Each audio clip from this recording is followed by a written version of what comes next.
Hi friends, నమస్తే. తెలంగాణ రాష్ట్రంలో కాంగ్రెస్ ప్రభుత్వం, తెలంగాణ రాష్ట్ర ప్రభుత్వం ప్రతిష్టాత్మకంగా చేపడుతున్నటువంటి ఇందిరమ్మ ఇంటి నిర్మాణాలైతే స్పీడ్గా జరగడం అయితే జరుగుతుంది.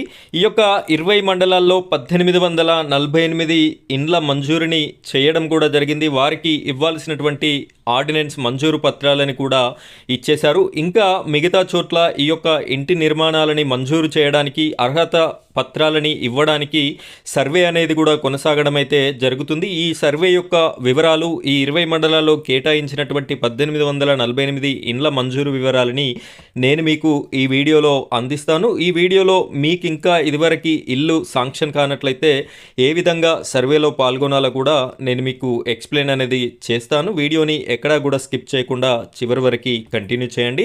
అలాగే మొదటిసారిగా మన ఛానల్ని కనుక మీరు చూస్తున్నట్టయితే ఇందిరమ్మ ఇండ్లకి సంబంధించి ప్రతి అప్డేట్ మన ఛానల్లో వీడియోస్ రూపంలో రావడం జరుగుతుంది. కాబట్టి ప్రతి ఒక్కరూ మన ఛానల్ని సబ్స్క్రైబ్ చేసుకోండి. పక్కన బెల్ ఐకాన్ ఉంటుంది, దానిపైన ట్యాప్ చేసి ఆల్ అని సెలెక్ట్ చేసి పెట్టుకోండి.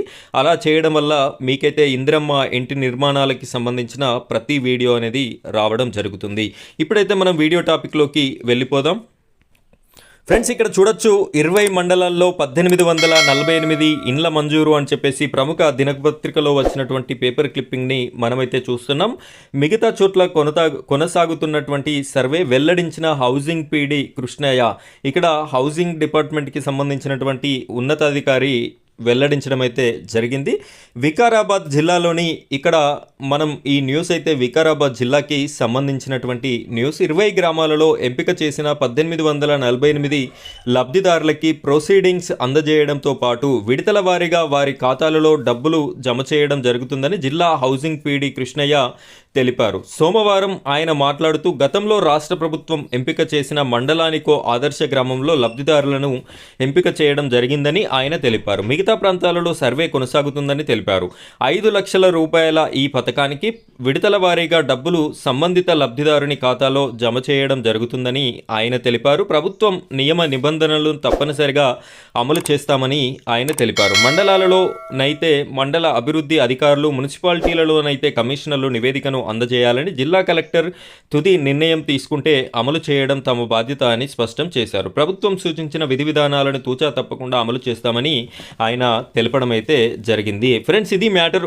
ఈ వికారాబాద్ జిల్లాలో 20 మండలాలలో 1848 ఇండ్ల పత్రాలని ప్రొసీడింగ్స్ని కూడా అందజేసి వారికి విడతల వారీగా వారి అకౌంట్లలో డబ్బులను కూడా జమ చేయడం అయితే జరుగుతుంది అని చెప్పేసి ఇక్కడ జిల్లా పీడీ కృష్ణయ్య, హౌసింగ్ పీడీ అధికారి కృష్ణయ్య గారు తెలపడం అయితే జరిగింది.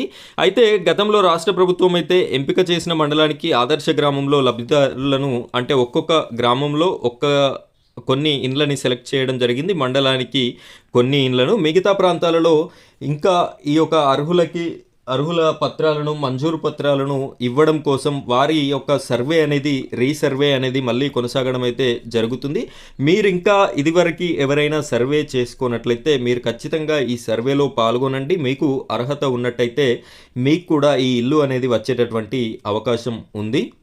ఈ సర్వే వివరాల కోసం మీరు తదితర ఎంపీడీఓ ఆఫీస్కి కానీ లేదు అంటే మీ విలేజ్లో ఉన్నటువంటి విలేజ్ సెక్రటరీని కానీ ఒకసారి కన్సల్ట్ అయినట్టయితే పూర్తి వివరాలని మీకు అందించడం అయితే జరుగుతుంది. ఎక్కడ పాల్గొనాలి, ఏ విధంగా పాల్గొనాలి అనే పూర్తి వివరాలని వాళ్ళైతే మీకు అందించడం జరుగుతుంది. ఆ విధంగా ఈ యొక్క సర్వేలో పాల్గొనండి.